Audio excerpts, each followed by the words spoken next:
Give me a second. My dog barking. Hold on. Give me a second. Ugh. I didn't even know you. I didn't even know you had a dog. I'm more of a cat person. Here's the thing. This is why though, since I got the room to myself, more of a cat person because I don't want to walk no dog out at 6 o'clock in the morning. Like I'm still asleep. Why aren't you asleep? You know, cats they just go to the litter box. They shit in the litter box. They wash themselves, but you still gotta wash them. I got carpet. So I'm be mad if a dog just randomly shit on my carpet. But at the same time, if the dog shit on my carpet, it's because I didn't take it outside. So that's kind of my fault for being lazy. So to avoid all of that, I just try to get a cat. Are you going over lines? No, I was talking to myself because you got a dog. I was taking advantage of the free camera time. Because you said you had a dog, so I'm saying why I wouldn't get a dog, but I get why I would get a dog. What lines? I ain't got no lines to go over. I was like, what are you doing? I mean, you might have wrote something. I don't know. That's funny. Like, like I'm gonna practice.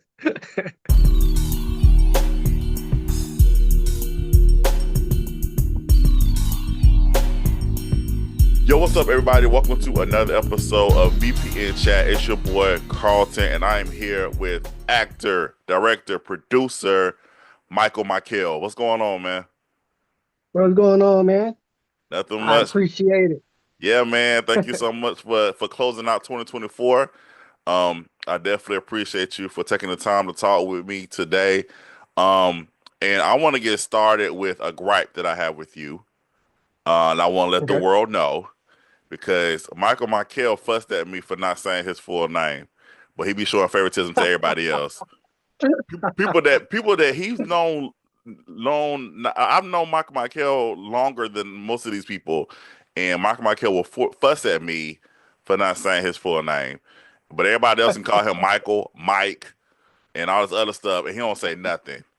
So I just want to put that gripe out there as we start because I'm like, sir, like he snapped at me one time. I was like, what's going on? Like I say something to other people sometimes too. They be like, "What's up, Mike?" And I'm like, "Oh, I absolutely hate the name Mike." And there's no reason why I hate it. I just don't like it.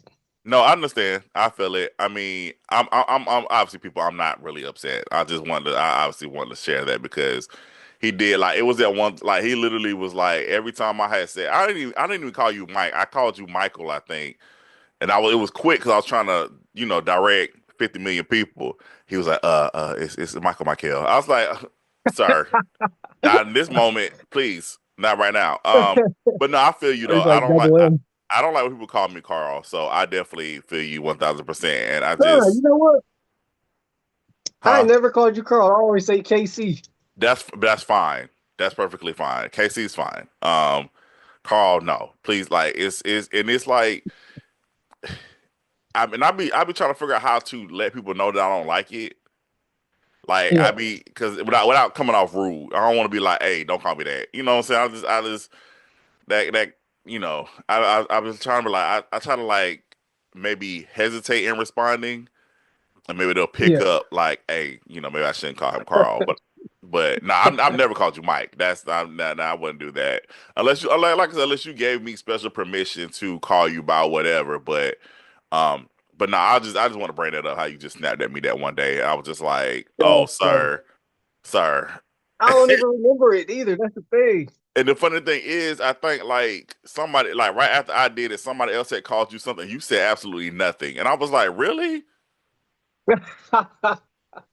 I don't even I think remember we were that, but shooting. that I think sounds we like were me. shooting Bondage. I think that's when it happened. We were shooting season 3 of Bondage, and I Ooh. was like, this character. Well, I got to remember who else called me that so I could curse them out before the end of the year. Yikes! Like I owe them one. Like, hey, I let you slide back in 2019. I got to get you for that. um. So, How did you get started? Like, what piqued your interest into become wanting to become an actor? So my journey goes back to 2000, maybe 12-ish. No, maybe before that, 2011, somewhere around there. I was still in Milwaukee, and I was working at a casino call center. And for people who lose their money, they try to curse somebody out or blame the person. I get those calls. So Mm, I had a lot of free time, so I started writing scripts. And to speed this story up, I couldn't find no actors at that time.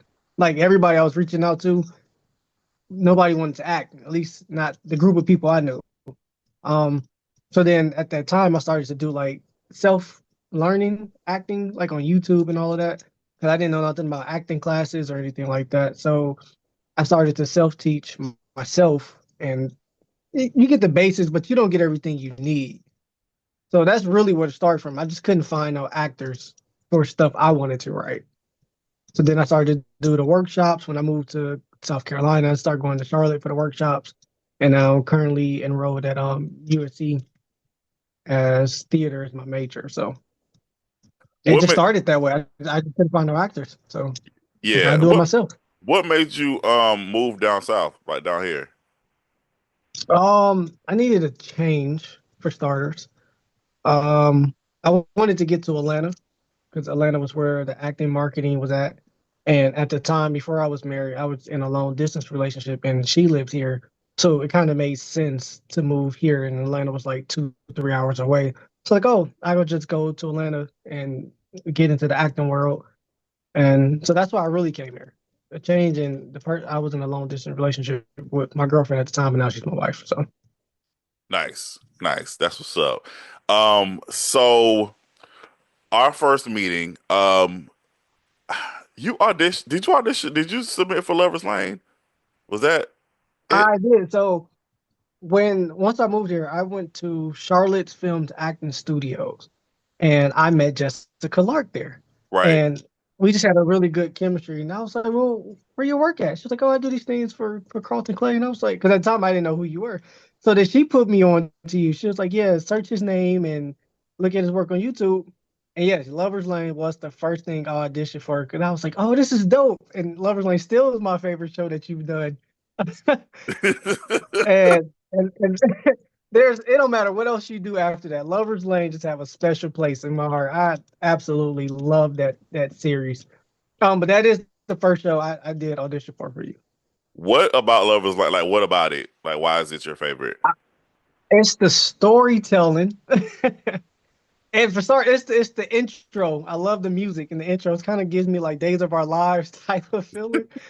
Oh man, and the actors, I fell in love with each character. But it's really the storytelling. The storytelling it has so much different drama and different layers of drama. Like everybody had different storylines, but they all kind of met in the middle. Like it was a lot going on, but it made sense. So I just loved it. And then as the season kept going on, you kept adding more characters and more story to the story, more parts to the story. And I'm just like, yo, this is so dope. And then the intro video got even way better. I'm like, yeah, this is it. This is it. I appreciate We used to have that. them come out. I think it was every Sunday. I was glued. I couldn't wait. Yeah. Like, dang, it's Sunday.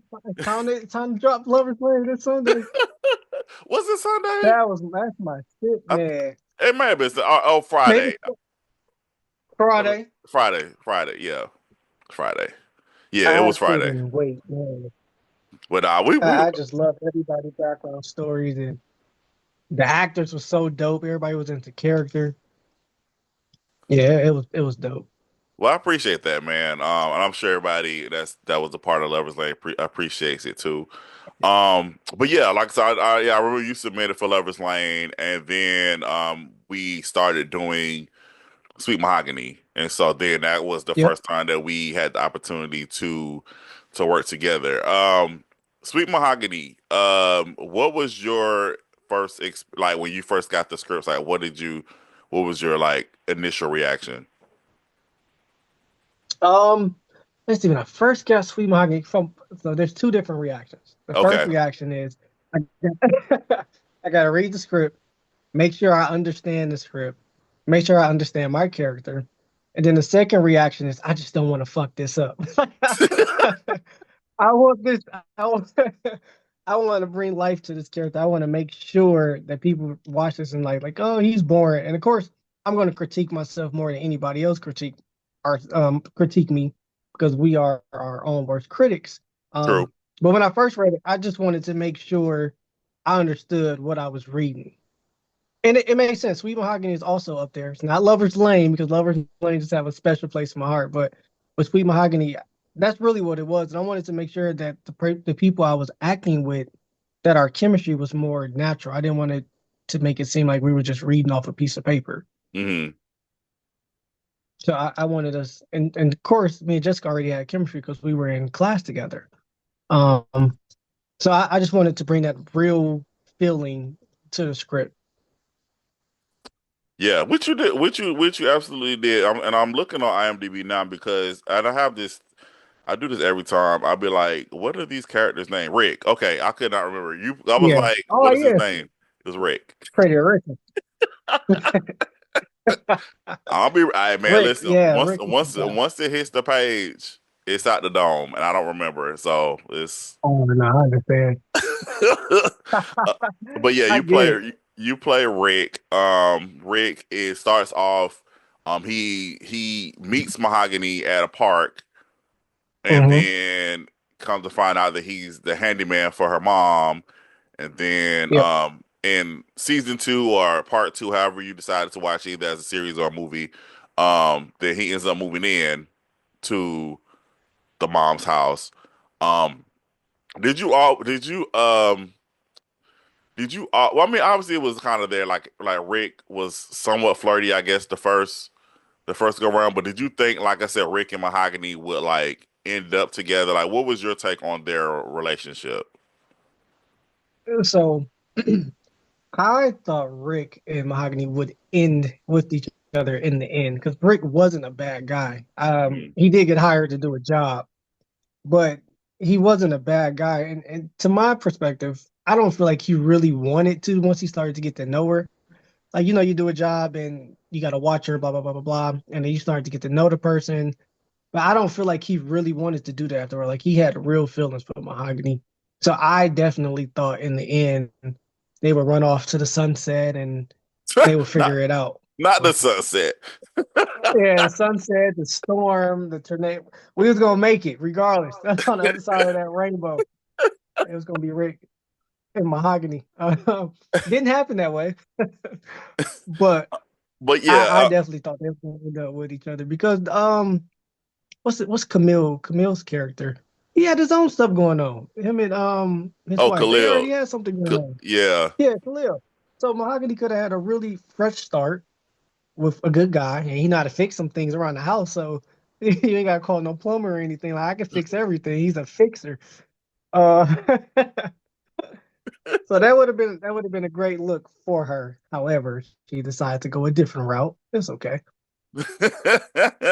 um yeah, so we have like I said we have the first two Sweet Mahoganies, they're out now, and the third one will be coming out next year, 2025. So because we want to give stuff away, a lot of things away or whatever. When you because this is in the second one, so did you when you saw that Rick was actually hired by Khalil to watch Mahogany. What was your take on that, and what was your choices as far as playing that scene? Because that actually, when we shot that, you said Kenny was like choking you for real, like he was like really into it. He did choke me for real.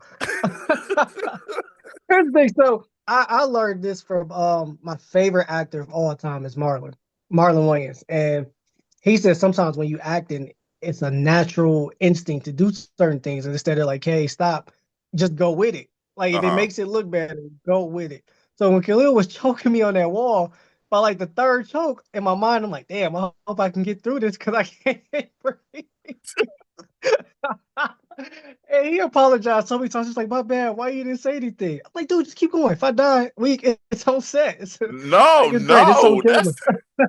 no, no, that's not It looked, acceptable. man. It looked amazing. But it worked. It worked. So, oh man, that's funny. But what was your take when you found out that your character was actually was hired by Khalil?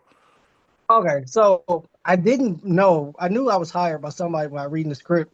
When I found out it was him, I'm like, dang, we really not gonna get together now because when you in all scripts, those people that's working for somebody always get caught. So I'm like, when she find out, she's gonna be so mad. She finally opened. It took so long for her to open up to me, and she finally Mm, opened up to me that day. I know it was outside. It wasn't a park. Maybe it was a park, and she was telling me about her sister and her mom. It's not like she's finally opened up to me, which means she trusts me. And it was after our argument that we had in that living room. Um, so now she's vulnerable with me, and now it showed that I'm taking advantage of her, I guess you could say that, because I'm not being honest. I'm not being my true self. mm. So from two different perspectives, from the story, from like the audience, I'm like, dang, that's messed up. That's it's another layer to this drama. But from the actor, I'm like, dang, we really ain't gonna be together now because I'm lying to her. So now our foundation is ruined. It started off with lies. So Yeah, that is very true. That is very, very true. Um, I guess we go ahead and go into the third one. Again, you guys are going to be we're wrapping a lot of things up in the third one. Well, again, we don't want to give things away. How was because we shot the third one, like I said, it had been years between when we mhm. shot season two and actually shooting Sweet Mahogany 3 as a film. So what was it like jumping Yeah. back into Rick after so much time had passed? See, so what you said earlier, you said once you put it down, it's kind of out of your head. So I had to go back and rewatch the first two just so I can remember everything that was going on. Um, but it wasn't hard. Once you start reading it, start watching it, you get back into it. Like at this point, I'm two different actors. Like I feel like in the first one, I'm still like in the beginning stage, and I always still feel like I'm in the beginning stage. But I had a lot more experience and a lot more what I want to say, like layers under me at this point. Mm, So now I'm able to break down Rick a little bit more than I was able to break him down the first season or the second season. So now getting back into it, I'm looking at it differently. I'm looking at the script differently. I'm looking at Rick differently, and now like I actually have an objective and I know what I want to go after. So it wasn't really tough. I just had to. It's like get on a bike. Once you start pedaling, you kind of remember how to ride it again. So that's all it really was for me. got you. There's one scene that, like I said, I think with you was my favorite in the third one. It's the scene between Rick and Khalil. Again, I'm not gonna spoil I'm not gonna say why they're in the scene together, but y'all, the interaction between you and Kenny, as far as again him basically basically overpowering you in a way, like trying to basically Yeah. assert his authority over you and the way you responded. um I thought that was a great scene. I thought it was great. I liked the way that you both tackled that you both the decision that you both made in that moment. um it definitely was a powerful, to me it was a powerful scene, just again just showing um Rick basically Rick's growth as a character. And like you said, at the same time, like you as an actor, you can definitely tell the difference between the choices you made this go around versus, you know, when we shot earlier. Um, Right. Right. back in what was it, 2018, 2019. So Yeah. yeah, Yeah. definitely, Yeah. That definitely, I definitely. appreciate it because that, without giving away, that scene was pretty.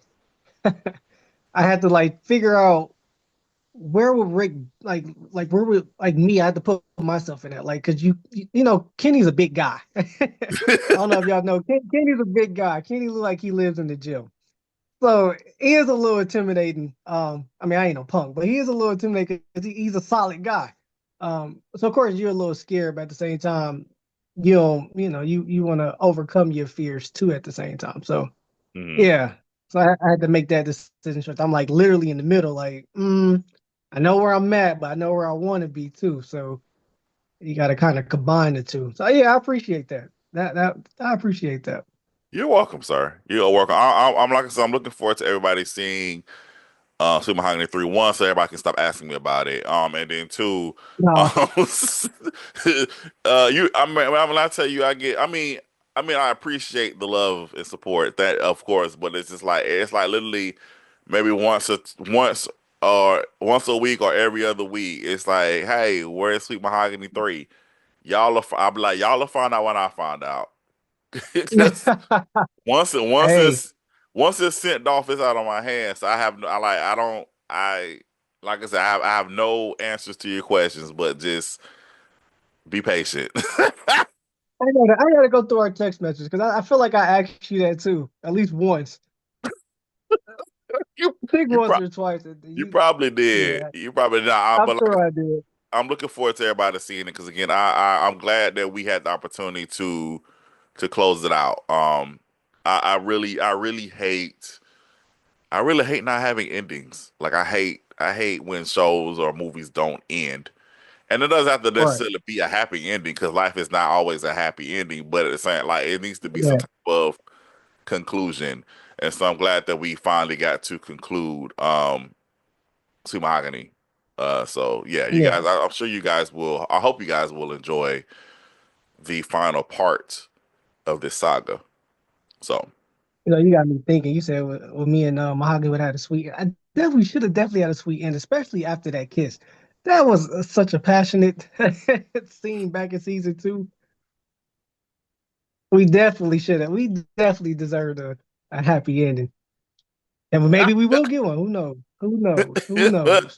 you have to just tune in and see what happens. Who knows? Who Right. knows? All The right, thing with so Carlton Clay, he always he put some what's they called? What's they called? Dang, I can't think of the word. But with your writing, you never know where you gonna go with it. You you never know. You like, oh gotta yeah, this predictable. We know what's gonna happen, and it doesn't happen. He's like, damn, this is not typically how TV shows go. You never know with you. So, man, you got to keep the audience and the actors on their toes. I want people to be like, oh, okay, I wasn't expecting that one. But I try not to, I try not to go too unrealistic though. You know what I'm saying? Like some things just be yeah, like, all right, that's not how that would really go for real, for real. But yeah, so I want to keep people on their toes and keep people in suspense of what's gonna happen. But at the same time, I try to still keep everything grounded as well. So. all right, that makes sense. Yeah. So we can move on to Bondage. Because you're not in the last season because we know what happened to your character, um, but still, the final season of Bondage is coming out on January 3rd. But yeah, you are in seasons 2 and 3 of Bondage, and your character actually has two names because like he comes in as one character, but we find out that he's Yep. actually a cop. Um, Hey, yeah, undercover. yeah, so like your fake name is I believe it's Eric. It is Eric. Okay, I'm on IMDb now. Yeah, it's Eric, and then your cop, your actual name, character's name is his name is Liam. So, bondage. Let's talk about bondage. You first coming in. So let's talk about you. Let's just start with season two, because well, yeah, it was revealed in season two as well. So let's start with your Yeah. first reaction that Eric. He's a new um male escort for the service. Like, what was your thoughts on you coming in for that show? Man, Bondage was something different. For starters, Bondage, the name says it all. And the the job title also says it all, male escort. Um, hmm, I'm trying to pick my words. Bondage was different. I think for Bondage, even then, that was still some of my earlier work. And if I knew what I knew now, I probably would have went completely different with that character because now I understand how to break down a character in the script and to add more to what I already know. Um, but at that time, like we had a really cool cast that actually made me really, really comfortable. Brian actually was one of those guys because he was my boss. I think that's his name, Brian Mosley. Or Mosley, I hope I'm saying his name right. Brand. Um, so he actually made me, yeah, Red. He made me really, really comfortable because he was cool. Um, I'm trying to think because I want to say the right things. I want to be politically correct Now I'm in my scared. Jay-Z. No, no, no, no.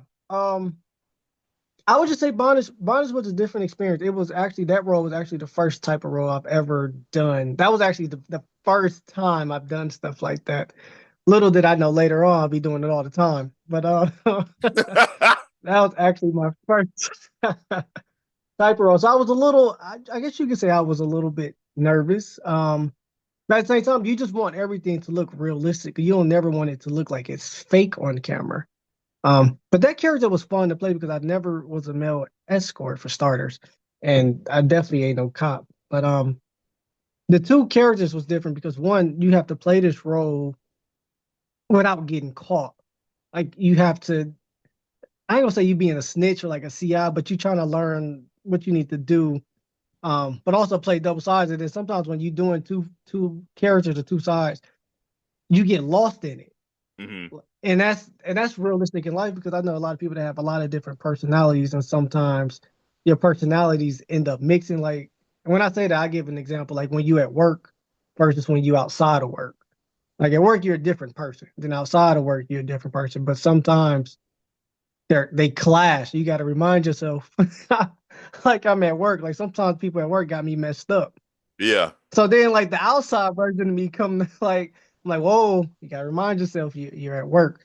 So I think the best part to me, I know I said a lot, so hopefully y'all understand that, but I think the best part for me was trying to play two different characters and not make them completely different, but also make them different, if that makes sense. Yeah, that makes sense. It's a duality. That character was a duality once Yeah, again because you're literal. So basically, in essence, you're actually three people. You are Michael Mykkel, the actor, and then you are both. Then you are Eric, who is undercover, but his actual profession is Liam as a detective. So you're dealing with three personalities in this right. whole setting. So yeah, that make a And lot then of sense. you see times where Liam is staring at himself in the mirror, like, man, what am I doing? like I am completely lost here. Like I'm completely in the middle, and it's great because he is playing two different roles. Like he's playing a really dangerous game for starters, Yeah. and you see him losing himself in the process because you're trying to be something you're really not, but you have to be because this is your job, and now you losing who you are. Do you think that Liam enjoyed being Eric? Like, you think Liam enjoyed being in that? Like, I mean, obviously he was there to do a job, but then do you think he really started like saying, "Hey, I want to actually be Eric"? I think Liam completely wanted to be Eric until the end. Um, he had to remind himself who he was. But I think he completely got lost and he enjoyed the luxury of being Eric because it's a great lifestyle. Like he got obsessed with that lifestyle. So I definitely saw the shift and I could definitely understand the shift. But yeah, he definitely lost himself. And at times I feel like he didn't really want to go back, Mm, but this is the decision you made. So now you're gonna always be in the middle. And I always, you know what's funny? I always wondered if the way it ended didn't end, where would he be at? mm, Like, mm. would have stayed? Because you had a decision to make in that room. If you would have took the other decision and took the cop out, then what? That's true. Red That probably would have still took me out for being a snitch, but what you I call him? think Red. No, his name is not his name is Brand. The actor's name is Brand. Oh, I thought his name was Red. Damn, my No, bad, his name bro. is Brand. His name is Brand, and his character's name is Lorenzo. You know what? I called him Brian. You did call him Brian. I said his name is I Brand. did. Brand. He gonna be like, bro, you don't know my name. I'm like, bro, what happened was half the time I don't even know my name. So, And then you're doing the Beyonce right now because you got the camera kind of half on your face right now too. Like you know that hey, you know that what that you said? You said earlier, it's like your hand gonna get heavy, and I felt my hand fall asleep. I told you before we But record. I I didn't want said to your say that hands gonna like, get dang. tired. I was like, dang, he was right. My hand started to tilt a little bit. B was B. I wonder what B would have did to my character if I would have made that decision and decided to stick with him instead of turning against him. I think my fate was sealed anyway. Yes, I I think don't think there was no way out of it because they would have never trust me again. right. And I don't Absolutely. blame them. Absolutely. I want to, because you mentioned something earlier about the choices. I'm curious, what choices would you have made? So let's say you was playing this now, 2024, going into 2025. What choices how different how would you have played that character differently? Oh man, I would have gave my character a lot more charisma. I would have given him a lot more swag. But this is just me. Like when everybody, if other people watch it, they see something completely different than what I see it because we critique ourselves the most. And I don't Hmm. think that's ever going to change. But I would have, I feel like the character was still me, but I would have gave him a completely different, like the way he talked, the way he walked. I would have created that character from scratch. Like I still would have read the script and understand what you were saying, but for me, I would have gave him something completely different than who I was. Because when I'm watching, I still see decisions I would make, like me, Michael Mykkel. I see decisions I would have made, and if I would go back, I would just completely erase me out, and I would have like when you draw on a picture like a stick person, and then you make it into you add more layers to make it look more realistic. I would have did that. Got you. I would have completely stripped the person, the character naked, and I would have just added what I wanted to add. Got you. That makes sense. That makes sense. The scene that I like too on that one particularly, my favorite scene is the scene between you and Felicia. Felicia, she was playing you played the other cop in season three, and I like that scene because again, like y'all, the intensity in that scene where her character had to remind you who you were, and then the speech you Hmm. made about cops kill like of course we was in the real height of black people getting killed by cops. So like we was like, I mean it's still bad now, but like I said, we was like really it seemed like it was a different person every month. So we Oh was like really yeah, in the height of it. So like that speech that your character gave and the way you delivered that, I thought that was a good scene. I like the way y'all did it. appreciate it. And it was a crazy time at that time. I think we was just getting to the I can't breathe. We was heavy around that time, like Yeah, or that was approaching. yeah. It was a lot. It was definitely a lot. It It was was a it was like every other week. It was like somebody else died. So yeah, yeah. What was it like to work with Felicia? Because I know a lot of people enjoy. Again, you're a Lover's Lane fan, so she Felicia is plays. my favorite Lover's Lane character at that. And it's funny because I don't know if Felicia remembers. It's either in one of our inboxes, and I don't know if it's Instagram or Facebook, but I'm like, you are literally my favorite character on Lover's Lane. Oh my God, Felicia is one of the people I wish I can work with. Um, I don't know what type of film it would be, but I've always said she is the one person that you work with that I wish I can work with. I don't matter if it's a family movie or some type of dramatic suspense. Felicia is such an incredible actress to me. Mhm. Um, man. And I told her, I was like, you the reason why I be watching Lover's Lane. Like I watch it for other reasons, but you're my favorite character on this show because she's so conniving. And you cannot trust her. And I love it because she's wrong, but she's not wrong. You know, like the everybody's doing something for a reason. Hmm. And just because I don't agree with your reason doesn't mean that your reason is wrong. It's just I don't agree with your reason. And the acting choices she made in Lover's Lane, it's like I hate her, but I love her. Like I get why you doing what you're doing because you have something you want to gain. So Felicia is she's amazing. Oh my gosh. Yeah, I've Bridget. not yet got a chance to work with her, but But you did. You worked with her on Bondage. no, like I meant like And some, when I say some work with her, I meant your like project. no, not my project, like me and her in a lot of scenes together. Oh, Like I a got you. feature. I got you. So we can really like have fun with. That's what I mean with it. Got you. Understood. Understood. I mean, Which means you have to write something. oh gosh, here we go. You have to. I already told you, no, you was not letting. No, absolutely not.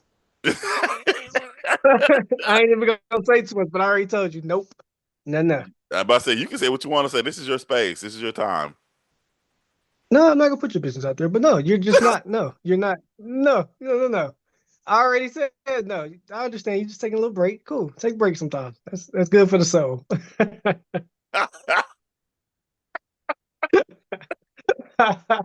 Oh, Absolutely not. that's funny. But yeah, no, Mm-mm. Bridget was definitely a fan favorite of Lover's Lane. One of the fan favorites of Lover's Lane. And Felicia is an incredible actress. Um, I was actually happy to see her in that light because it was such a major shift, a major difference from Bridget. So Hmm. to see her play that character, I thought that was fun.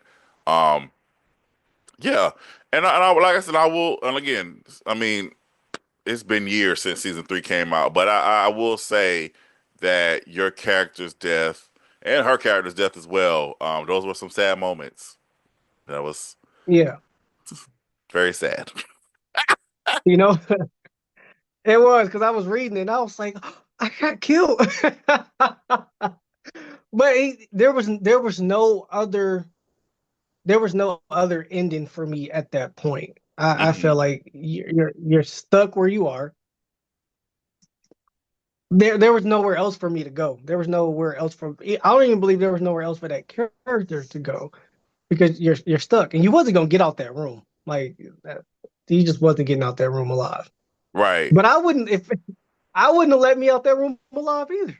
It's like now I know too much. Right. So now I got no choice. Like I have no choice.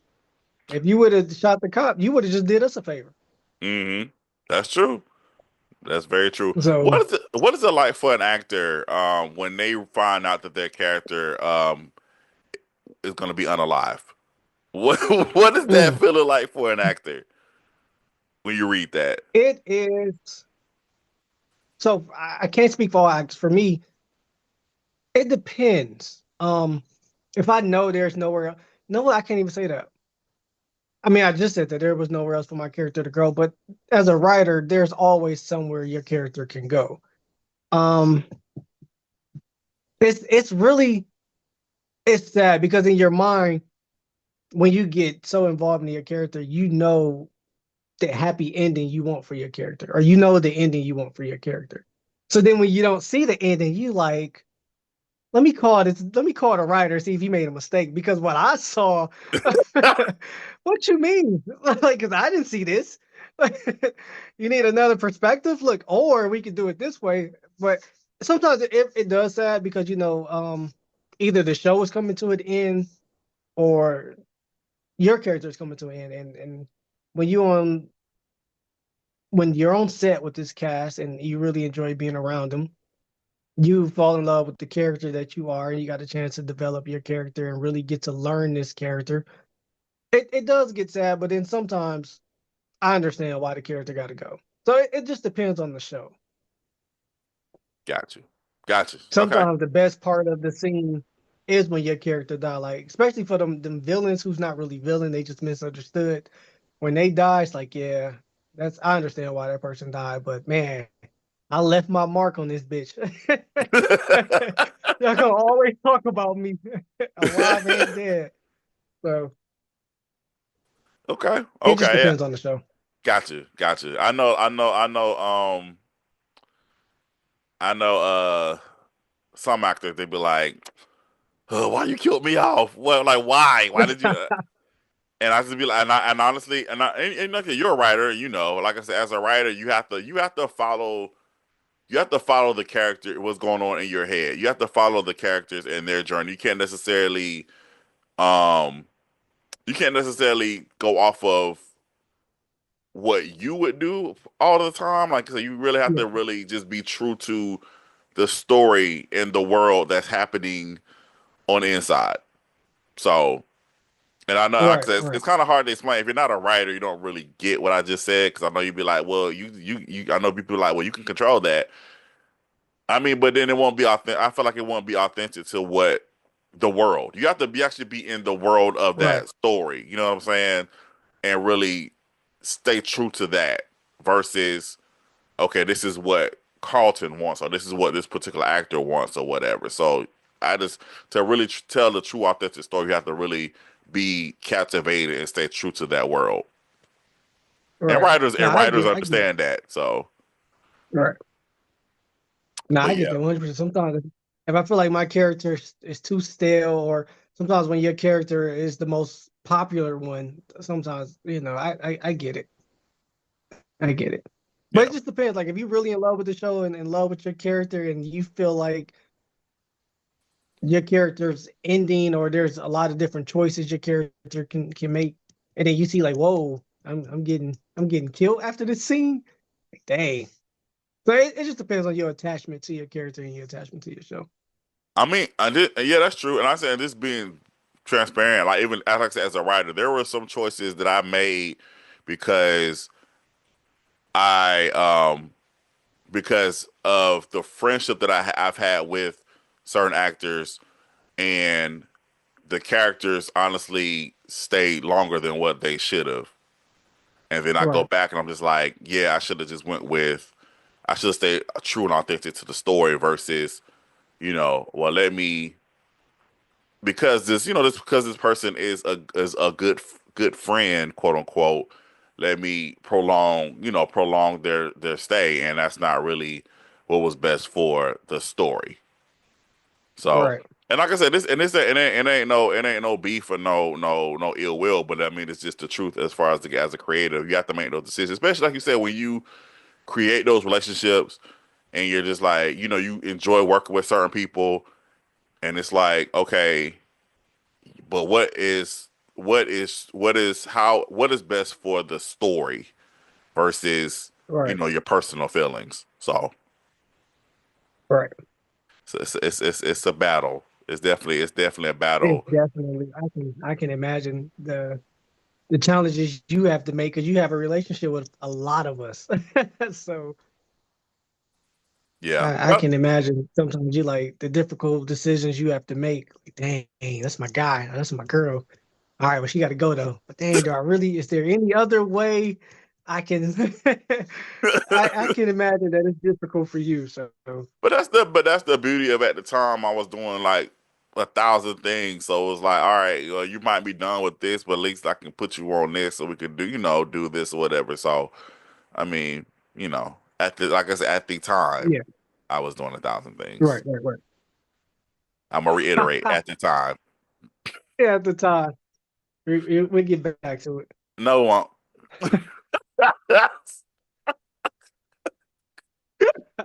We'll get back to it. Oh man. Okay, so we're gonna move into the films. I think we're done with shows with you. I'm looking at my board now. Let's see. Yeah, I think Lover not Lover's Lane. Um Sweet Mahogany and then Bondage. So that was it for you. And then we move on to the films and Redemption for Easter. Um when you played the cousin, um and your scenes are hilarious. Like I said, it's the perfect blend of funny moments mixed in with the serious moments of that film. 'Cause that Right, film is definitely very, very, very deep and very serious. A lot of we right, touch on a lot of things in that film, but your character is the perfect blend. And even your character also had a serious moment too, like I said, when we had the dinner scene or whatever, as well, when your character gave his Right. Um, Easter speech. But talk about your experience on Redemption for Easter. As all, like you said, Redemption Easter is, first of all, it's a great film. If you haven't seen it, I encourage everyone to still go see it. Um, but that one was actually fun. The thing with you write the lines, but you give me so much freedom to deliver them and add to it what I like to add to it. So you make it easier for me because I just say the natural things that come to my mind. Um, but that's actually one of my favorite characters because, like you said, there is a blend of seriousness, but there is also a comedic relief as well. Um, which that's just normally me. That's me every single day. So that is actually one of that might actually be my no one of my favorite characters I've ever played, just in general. Trying to make sure I say that right. In general. But it's such a dramatic, not dramatic, it's a story with a lot of different dramatics to it. So to have that character to be able to do both, he showed that he can be funny, but he also show you that he knows when to be serious too, at least for the Hmm most part.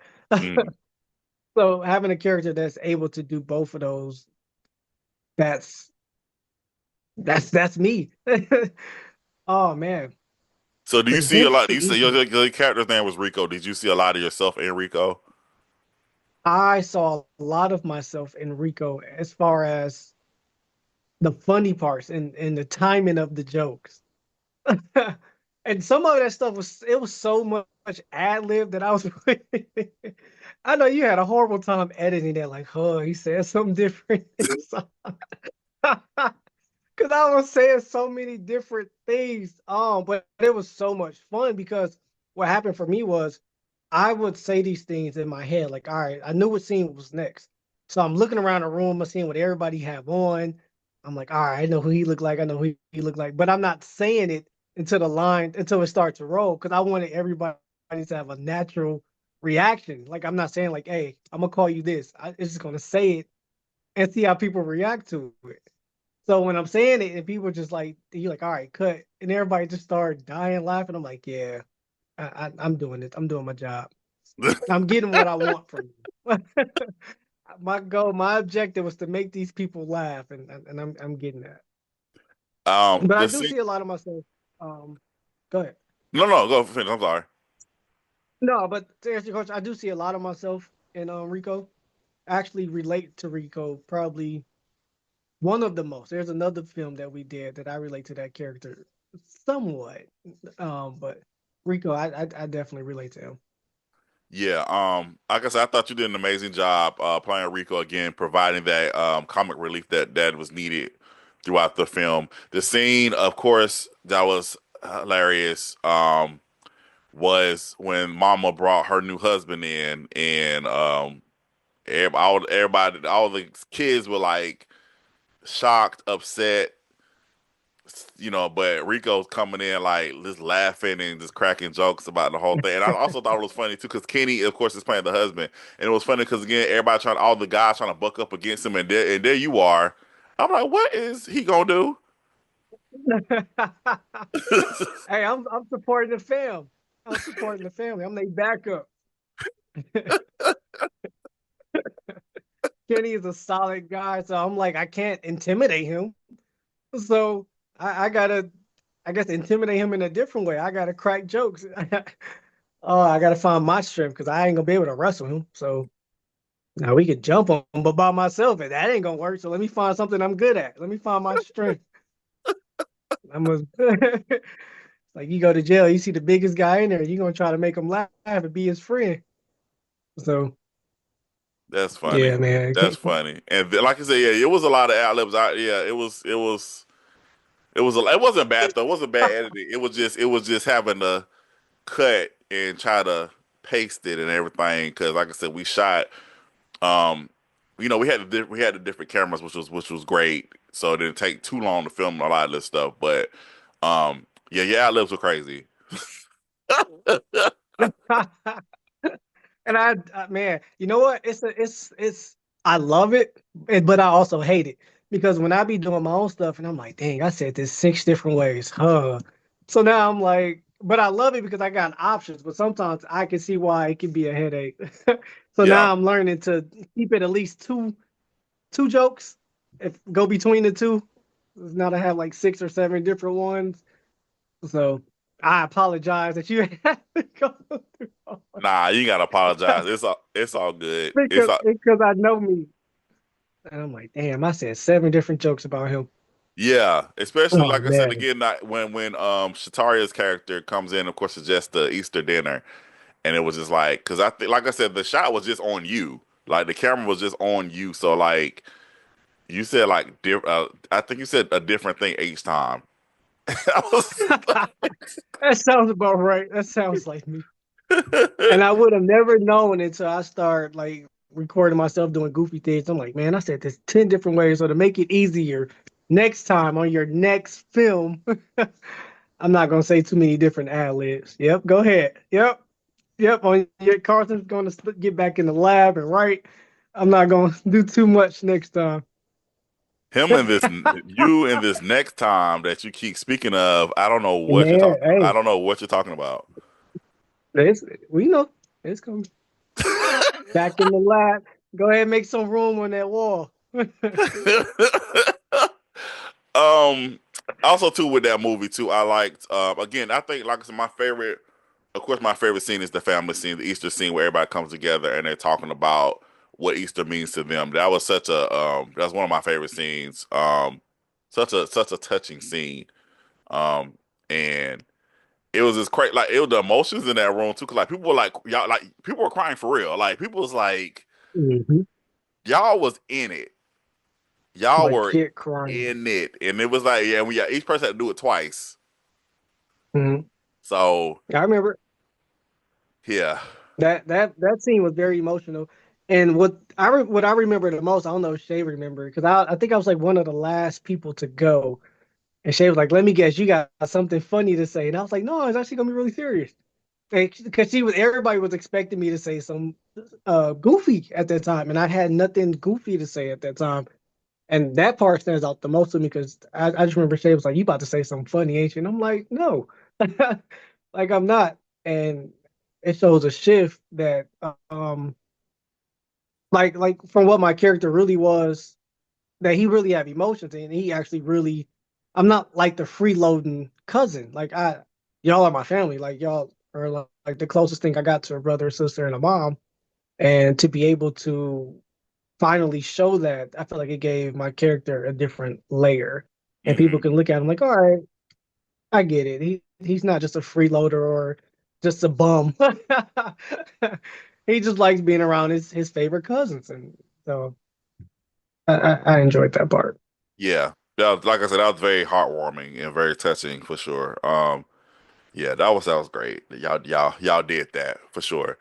Okay, so we are going to, I guess, move into these projects that aren't out yet because, like I said, we talked about Super Mahogany 3 already.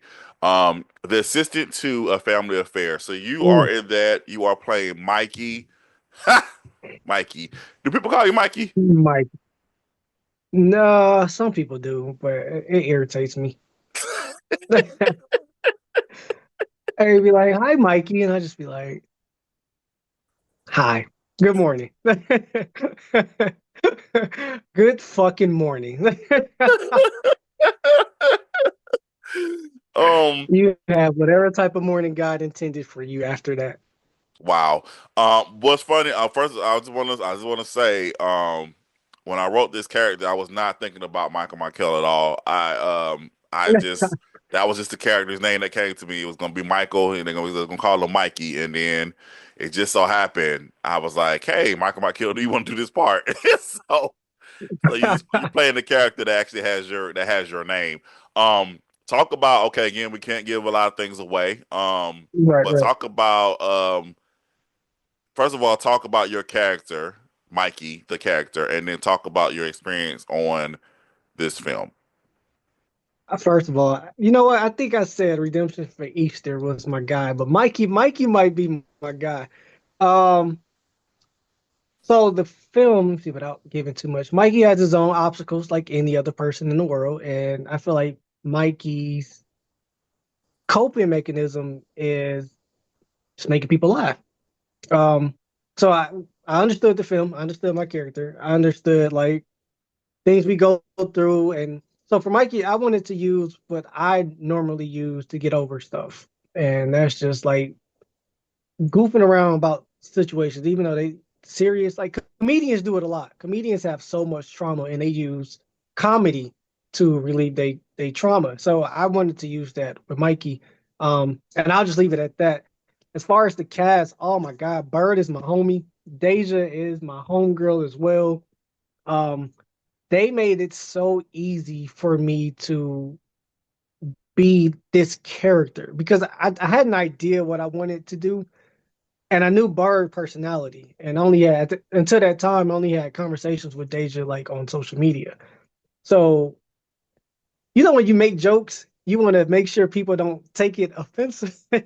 Right. So that was my biggest thing. I didn't want nobody to be offended by any acting choices I decided to make, and they just hit me back with the same thing, which I thought was really dope. So they made it easy for me to to be okay with the acting choices I decided.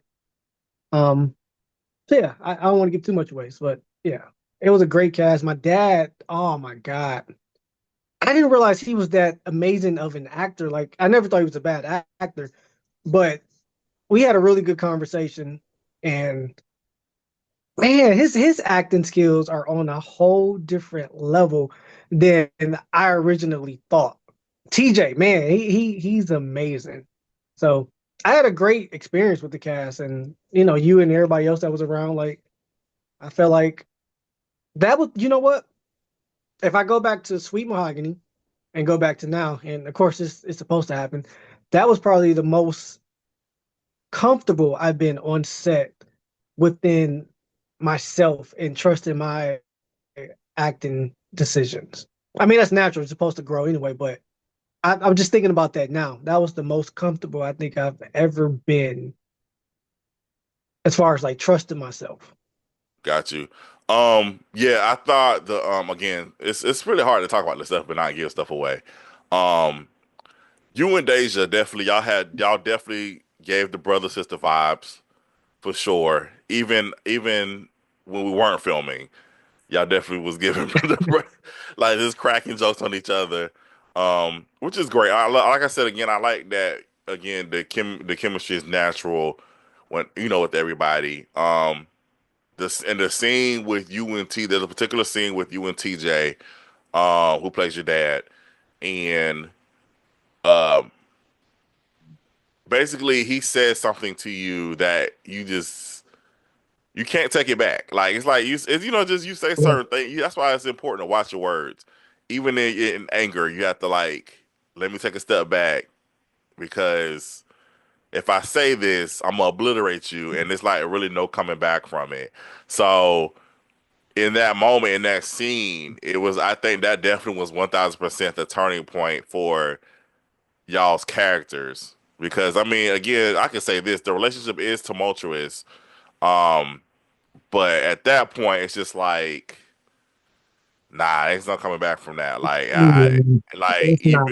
even with the outcome that happened, it's like even if the outcome did not happen after that, there's like that relationship is tarnished forever because of the words that were said in that scene. But I thought that scene was great, between you and TJ. Because again, it was just that it was a hard scene. It was tough. And even TJ, like he had to take a second after the scene was done because he had to take a second to like brush that Get off. out of here. Yeah. So like I said, it was the assistant too um was a great closing um Mhm. in my career. For the year, yeah, for the first, what's this, the first, how long you been doing this? About 10, 20 years? Not reduced it to 10. Yeah, it's definitely been 20 plus, sir. All right, so for the first 20 years of your, yeah, so now we just gonna focus on the next 20. This was a great way to close 20 plus 25. Let's round it up. The first 25 is a great way to close 25. Now let's start a different 25. Yeah. See, it's how you say things, guys. It's not what you say, it's how you say it. He was just saying, the first 25 years was great. Now we're going to go for greater. It definitely hasn't been 25. So as it was this is we're closing out year 21. 21. Oh, that's good. Yeah, That's what's up. yeah. So 21 years. That's a man. That's amazing. 21 years. Because, dude, that's a lot. Because you think it about where is. you started from versus where you at now. So, Yeah, it's it's been a journey, definitely for sure. yeah, put that black magic to use. Bro, I'm looking right at it. It's literally just it's been sitting there. I haven't touched it.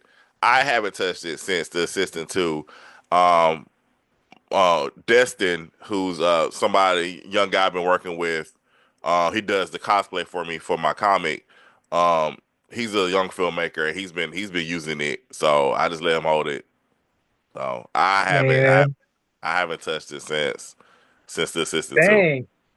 Yeah. I'm gonna have to rent that mug from you for a couple days. I told you, you never, I know. I listen, y'all, forgot. Michael Mykkel is one of the worst texters ever in life. He's one of the worst people to ever have a conversation with because, like, he does not respond. Like, this dude will text you first and then don't respond after that. He's horrible. That's definitely. In He's my mind, I feel horrible. like I responded, and then I don't have notifications on my phone. Like I turn all notifications off on my phone Hmm. because I don't know if it's the sound I don't like. I don't know if it's the vibration or I don't like being interrupted, I guess.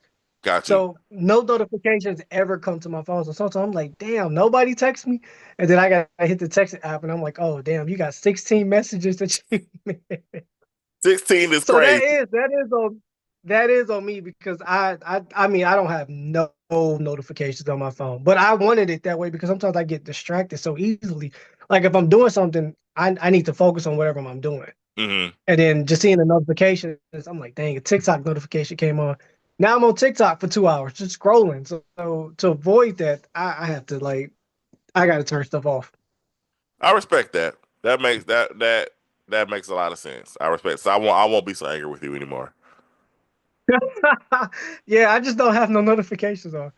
But I don't need them on. I mean, I need them on, but I know why I turn them off.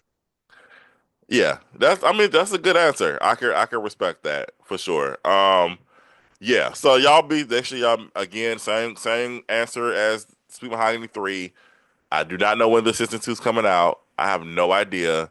I will find out when you guys are probably it'll probably somebody will probably text me and let me know. Be like, hey, I just saw your movie on Tubi or wherever. That's what happened with the first one, the first Yeah. assistant. Nelson told me that it was out. What? They didn't even tell you first? That's wild. Hey, Yeah, you should have got so the first. no, I was like, and this is not Maverick, by the way. I don't want people because that's the company I do the most work with. But this particular distributor is not Maverick because Maverick will let you know. But Yeah. nah, with the assistant, I had no idea. I had no idea it was out. I was like I said, Nelson texted me and was like, "Yo, the movie's out." I was like, "Oh, okay." Yo, that's messed up. Like, dang, y'all couldn't tell me. Like, that's wow. So I'm assuming that's probably what's gonna happen with the assistant too. I'll probably either randomly look on a streaming service and it's there, or somebody will text me and say, "Hey, your movie is out." Man, like I said, the assistant too is like it was definitely because I got to use the black magic. We used the black magic for the Love of Christmas too, but I actually used it for this for the season two. It was me actually doing the camera work and stuff. I will say though, it was definitely a challenge with a lot of the color correcting. This was Mhm. I had somebody do it, and I had to also help out with it as well. So this is both of our first time. Me and shout out to Corey Green. This is our first time doing color correcting for a film. So um, please give us some grace, people. So that's all I'm gonna say. That's all I'm gonna say. Just give us some grace. Like I said, just it turned out the best that it could be. Right. So yeah, I just hope y'all enjoy the story. Yeah. So, Hey, when you start getting into the more complicated cameras like the Black Magic, man, that it's different. It is yeah, completely different. yeah. Because I when I first my first camera was a Sony A6000. It wasn't like $600. It wasn't 4K. It was like 1080p. And then I went into the Blackmagic 4K. I was so confused. I'm like, what is all of these settings, all these buttons? Oh man, it was. So I get it. I get it. I Yeah. 100%. Yeah, I like when my and people be asking me about cameras all the time. I be telling people, y'all, I'm not a camera guy. I know y'all, y'all see all the work and like, oh, I don't know anything about cameras, bro. Whenever I buy a camera, I give it to somebody that does, and I say, put the settings on for me, and then give it back to me. I don't What? know. Yeah, I don't know. I'm not. I'm a nerd for that I'm stuff not. now. I That's now. not. That's not my thing. That's not my judge. I'm not into like actually cinematography work is not my thing. Like I literally do it because I had to because I wasn't about to wait on anybody to I had stories I wanted to put out. I had stuff I wanted to put out. So I Mhm. wasn't about to be waiting on people. I ain't have money like that to be, paying everybody. Again, I'm not saying people shouldn't be paid. Let me clarify that because people try to take your words and twist it. You know, What I was saying some was people do take advantage of you. yeah, I couldn't afford, to pay people. Like as far as that is concerned, like, doing cinematography work. So I just got the camera and just learned as I went. Right. So No, yeah. I'm a camera nerd now. So I can talk camera specs with people. Oh my gosh, I'm a dweeb for it. But kind of like you said, because you had to like when you first starting off, and because I started off as a writer, like I didn't want to film people stuff. I just wanted to write and find actors and find a film company. But people do charge you a lot, and then if you don't know a lot, people will overcharge you to try to take advantage of you because they know you don't know. Hmm. And I remember that when I did my first it was like 20 pages. And this guy was like, yeah, I'll do it for you, but it's going to be $20,000. And you got to, I'm just like, where the fuck I'm going to get $20,000 for starters? And then for $20,000, I might as well buy my own camera and stuff and learn how to do it. So Hmm. sometimes you have to do it because people will take advantage of you. Yeah. But, I'm a dweeb for camera stuff now. Man, I'm looking, but it's only Black Magic. Like I don't be caring about other camera brands. I'm a Black Magic person. And I probably would never go to another camera brand outside of a Black Magic, at Speaking least of today.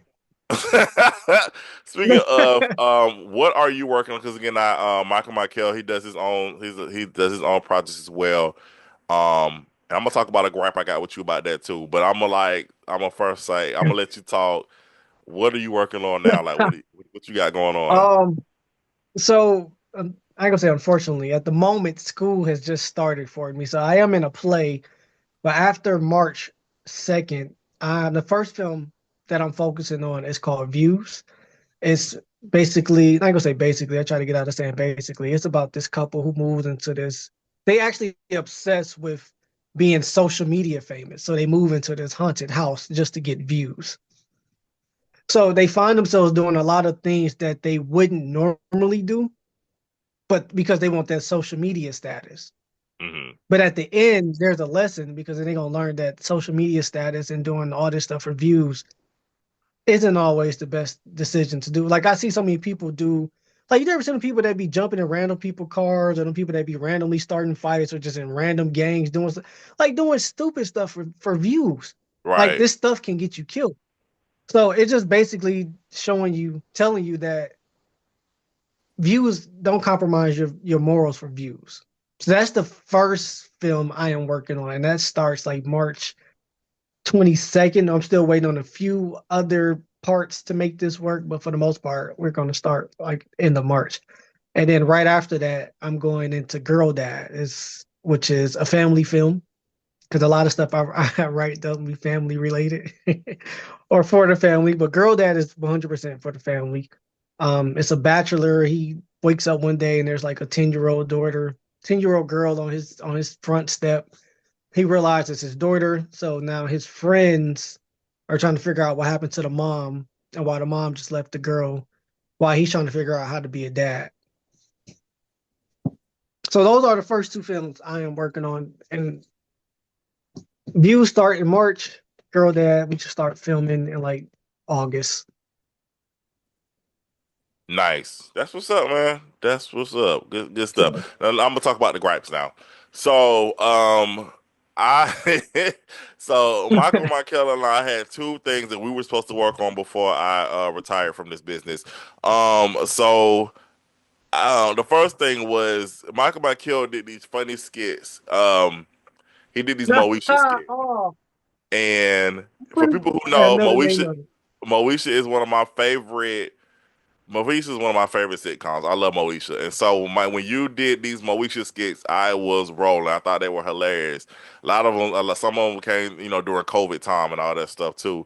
And I had said, hey, I think we should do. I would like to do like a sketch show. Like I said, one take like we would just take different, like we use the Moesha skits.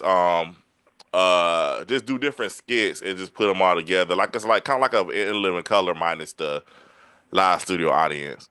And Michael Mykkel said, "Yeah, let's do it." And then, as you guys see, that never happened because Michael Mykkel doesn't like to text back. And so then the second project Ooh, was, I just think time got away from us. man, stop it.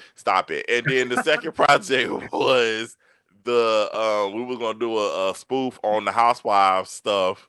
Hollywood, And yeah. then The husband of Hollywood, yeah. yeah, and then that never happened because once again, That was Michael. not my fault, 100%. We were supposed to film in October, and no, to my understanding, we were still missing a few people.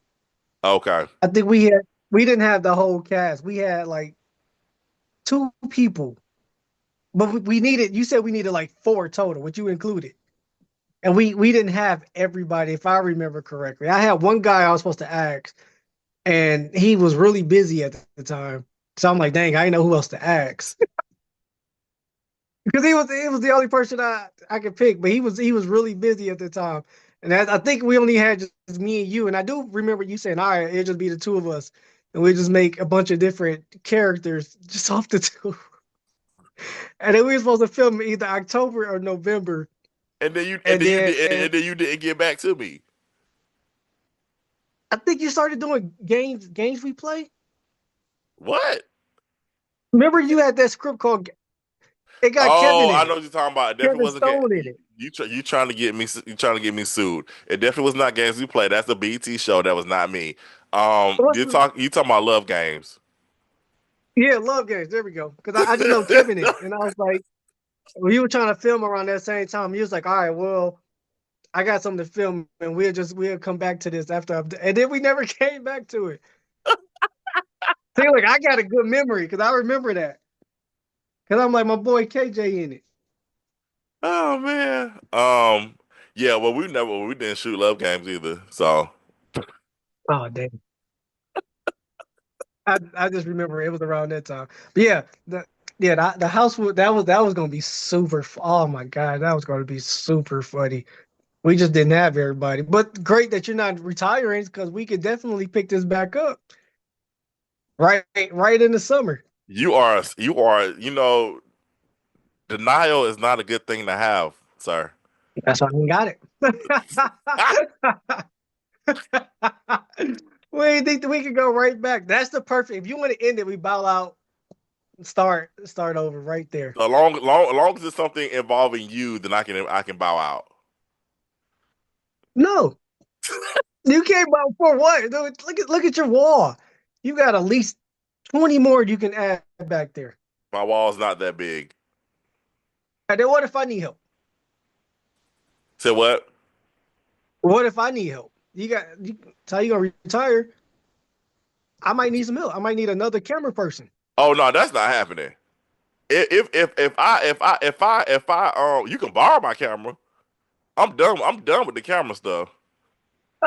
He like, it's not happening. He like, oh my gosh, No, that is crazy. if you were to if you need an eye to read a script for you, I got you. I'm here for you.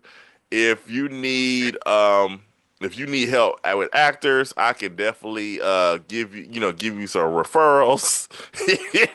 Oh, he said, I ain't doing it at all. If you need moral support, I'm here for you all day. He said, behind the camera days are done. Damn, Uh yeah, not yeah, but you're more than welcome to borrow the camera if you need to borrow the camera. You're that's more crazy. than welcome. All right, we'll More than work on welcome. it. We'll work on it. We'll go over a couple drinks. We'll go out for some drinks and talk about it. We'll work on it. Oh gosh, that's funny. That's You hilarious. know who's good at convincing people? Shay. I'm gonna hit up Shay. Shay, my girl. I tell her come out for drinks with us, and she'll help me convince you. That's definitely Shay's been trying to convince me since I said I'm not doing it anymore, and it still has not happened. I have to. No, not now. Nah. Shay, my homegirl. We've been Yeah. fortunate enough to she done some things for me, so I know she's good at convincing people. So I'll bring her with me. Okay. Yeah. I mean, it's gonna be a lot of money spent from your wallet. He said, "I'm just here for the drinks." Ah, that's funny. Oh man, that's hilarious. Oh man. But no, man, seriously, I'm grateful that you and I connected. I'm grateful that you and I have worked together. It's been great. Um, and I'm looking forward to seeing more of your growth. Again, like I said, you are one of the actors that I've seen that has that the growth is apparent. And again, not like I said, you weren't bad. You definitely weren't bad. You were good then, but it's like I said, now it's like you really I can see that you're you you you are more like decisive about the things that you choose to do as an actor. Okay. So it's been great to see your journey from when I first met you shooting Sweet Mahogany. I think your very first scene was that park scene when you give Mahogany the Yep. water, and then from now where you are now, it's been great to see that growth.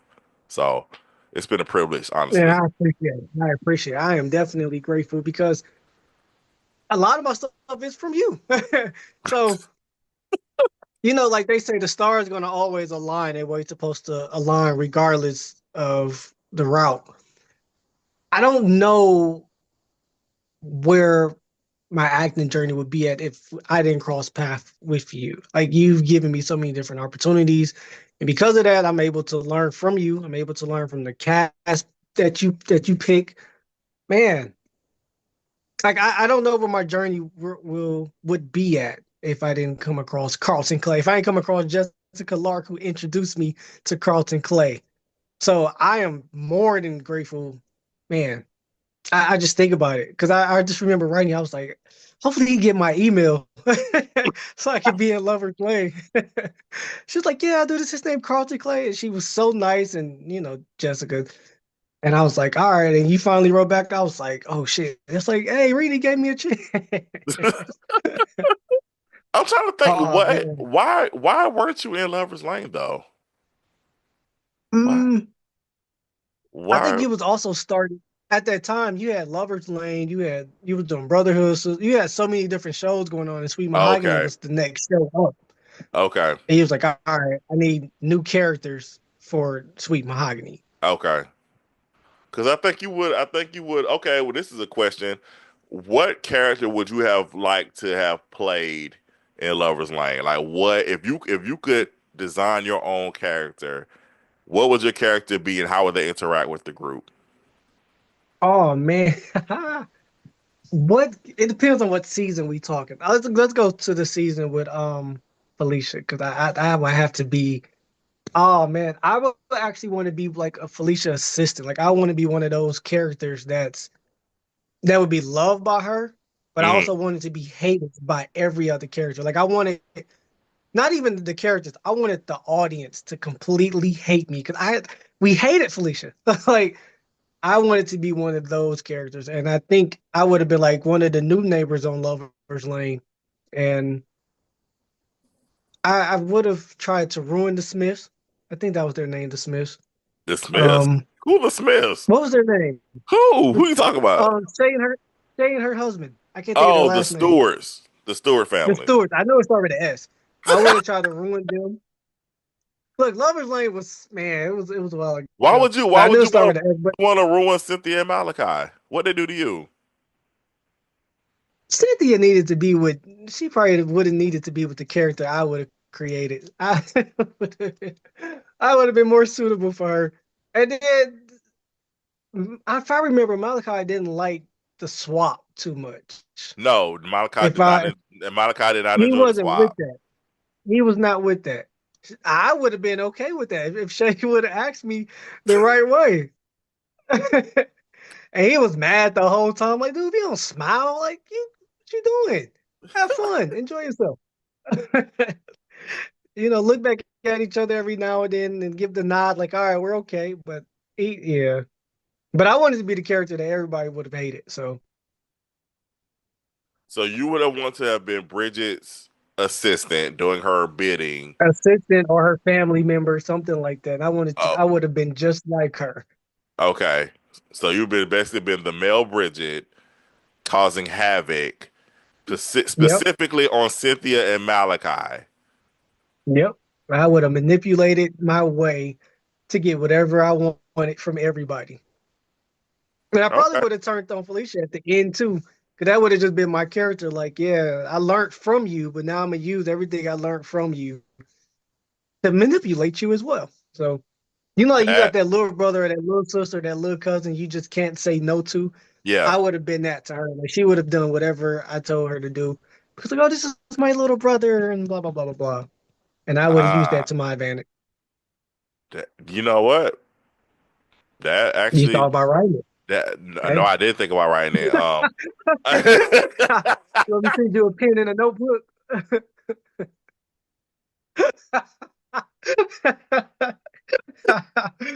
I sent you a notebook right now. Don't worry about it. You'll get it on Tuesday. Put your address for it. Put it on my phone. Oh man, that's Oh, that's funny. funny. That's funny. No, that's very intriguing. That's a very intriguing storyline. That's a good alternate universe storyline. Yeah. And now Bridget want people to accept her again and love her because now getting done the same treatment.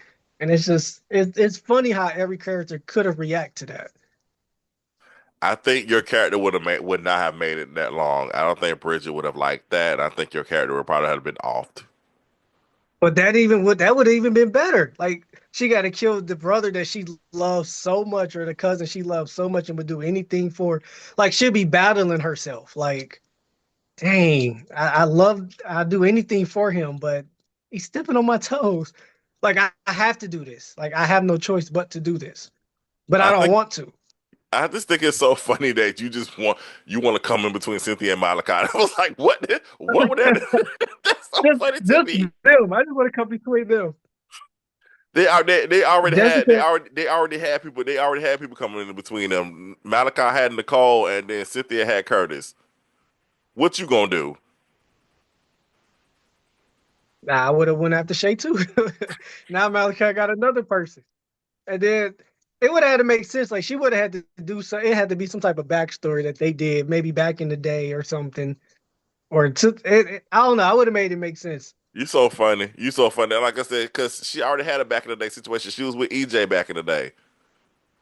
Hey, EJ would. I don't know. That would have came between Jessica and her husband too. I would have been a new person on the block. So I would have had to be in control of everything. That's funny. That's hilarious. And the fact that I'm not getting the control, I got to manipulate everybody's situation. I got to be their best friend and then use it against them. That's funny. I think honestly, I'm gonna tell you this. There was an alternate. The Ray. I think I don't know if you've heard the story before. I've said it before here on when I interviewed people, but there was an alternate way that season 6 is supposed. Like the show's supposed to end a different way. Like there was actually an original set of scripts for season 6. So what y'all see on the screen is not actually what was written first. So Hmm. with your idea, I think that would have kind of fit with that storyline of because basically what happened in the scripts, in the original scripts, there was this person that was in the mix, but he was killing off different characters throughout that last season, like literally killing them. Dang. Now So that would have been the dope. last That season would was have been actually me. the last season was actually supposed to be a massacre season. Like you don't know who's gonna make it out alive, pretty much. So that's how Love is supposed to end, actually. Yeah, that should be your thing for your next series. You right. At the First, ending, everybody gotta go. first of That should just be all, your new thing. Like at the first end of of the series, all, everybody gotta die. fir- first of all, that wink, stop it. That we first, I like for look your at next series.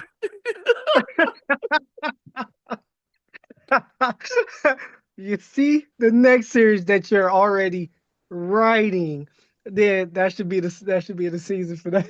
that's hilarious. That Oh, is that's funny, dude. that's funny. That's funny. Is there Nah, anything? man. No, go ahead. No, that's all I got, man.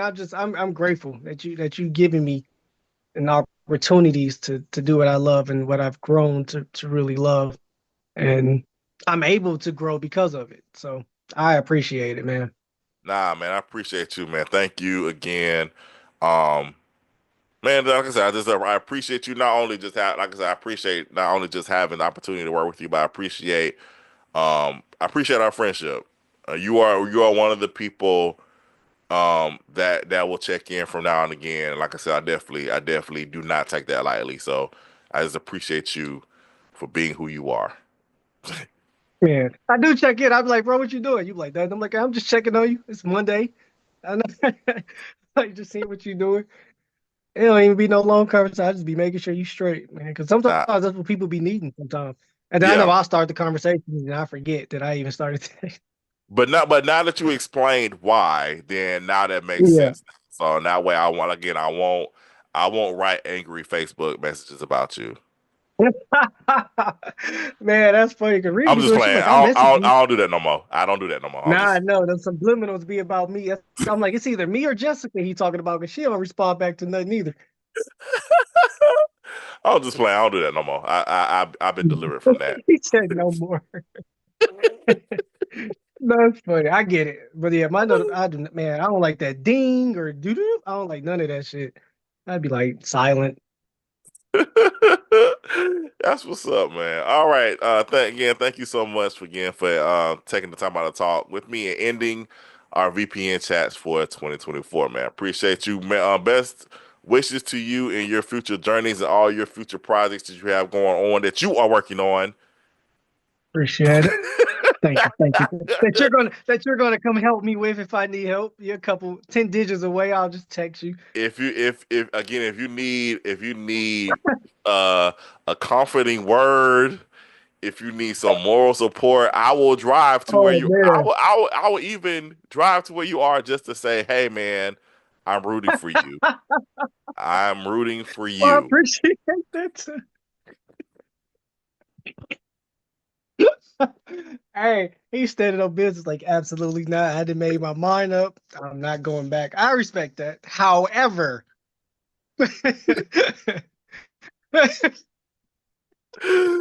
Oh man. oh man. All right, y'all. That is Uh, it. Thank y'all again for tuning in. And until the next time, we'll see y'all on the next VPN chat. Peace.